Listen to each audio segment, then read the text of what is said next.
in my view, the clinical trials are very important because normally, take for example, if you develop a drug. The drug is produced in the biochemical laboratory, then it is tested in a variety of animal models and different circumstances, and only after it has been proven safe it comes into humans.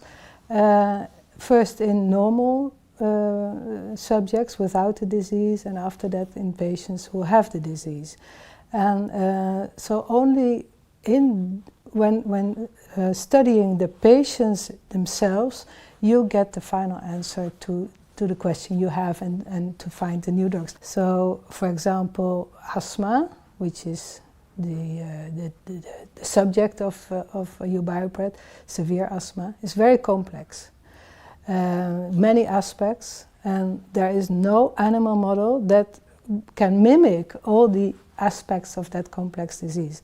And of course, if the patients participate in trials, there has been already a medical ethical committee that looks if the study is necessary, whether it is safe enough to participate in the study, and whether it is well, feasible to do it. When you want to participate in the study, you have to volunteer yourself.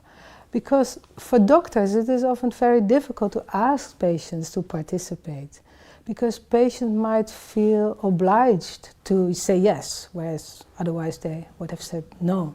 So that's why they have really to volunteer themselves. So as soon as the patient enters a trial, a variety of tests will be done, and that varies very much between studies. So sometimes it is only asking questions, or asking for permission to use the tests that are being performed on a routine basis.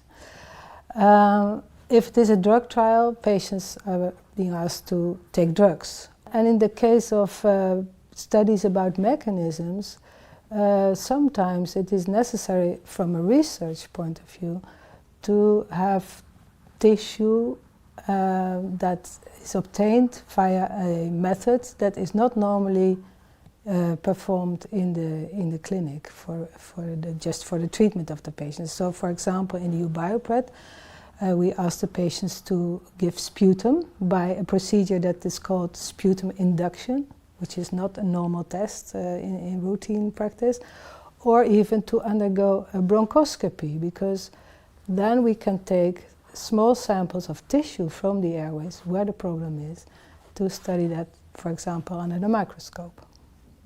We have taken patients with severe asthma and compared them with patients with milder forms of asthma and normal healthy volunteers, both children and adults. And the comparison includes all kinds of aspects of the disease. So, for example, we ask questions, of course, but we also look at lung function, at blood tests, at allergies, at smoking habits.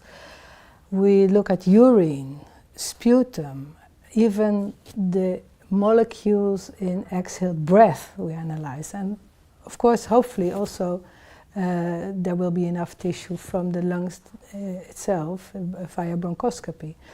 And in the end, hopefully we will have then enough data analyzed in a very specific way to be able to say or to find out what the real mechanisms of severe asthma are as compared to milder forms of asthma or normal subjects. I'm convinced that the U-BIOPRED project will have enormous, huge beneficial effects for patients with severe asthma in different respects, because first of all we will be able to really know what severe asthma is, for example, as compared to patients who have asthma that is difficult to treat for a variety of other reasons, for example stress or so. And in the clinic it is not very easy to know the difference, but maybe or hopefully U-BIOPRED will provide us with a marker that tells us this is really a patient with severe asthma and this is not. Another aspect is that the U-BIOPRED study will give us clues what are the different phenotypes or the different subtypes of severe asthma. In the clinic we already knew a long time ago that asthma patients differ. There are different types of asthma, but we don't know how to define these different types. And U-BIOPRED will give us the underlying mechanisms of the different clinical phenotypes so that we know what's happening in these patients. And finally, which is of course the most important part of the whole study, the main objective, is to analyze all the materials that we get, couple the results to the clinical characteristics of the patients, and then find the molecular pathways of the different mechanisms in the different subtypes of patients. And if we know the details of a certain pathway of disease, then we can go to the pharmaceutical industry, which is also part of the whole U-BIOPRED study, and give them clues how they have to proceed to develop new drugs for asthma. Because finding new drugs for severe asthma, for which we don't have any drugs yet, is the main goal for asthma treatment for the doctors in the clinic.